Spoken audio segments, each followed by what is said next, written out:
Hi friends, எங்கே போயிட்டுருக்கோன்னா தம்பியோட wife ப்ரெக்னெண்ட்டாக இருக்கிறாங்க. 7 மாதங்க.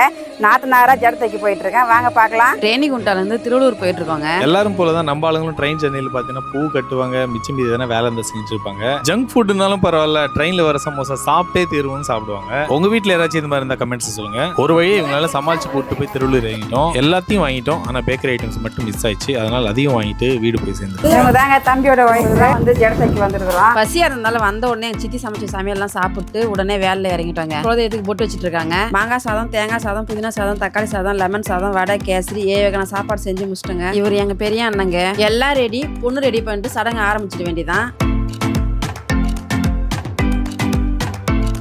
என்னோட தம்பியும் தம்பி பொண்டாட்டியும் முதல்ல குலதெய்வத்தை கும்பிட்டு உக்காந்துட்டாங்க. சடங்கு ஆரம்பிச்சாச்சு. ஜடை நாங்க தைக்கிறதுனால முதல் நிலங்க எங்களே வைக்க சொன்னாங்க. சமைச்சு வச்சு வகையான சாப்பாடும் பொண்ணுக்கும் பையனுக்கும் ஊட்டி விட சொன்னாங்க. இதுக்கப்புறம் ஊர்ல உள்ள பெரியவங்க சொந்தக்காரங்க எல்லாரும் சேர்ந்து நிலங்க வச்சுட்டாங்க.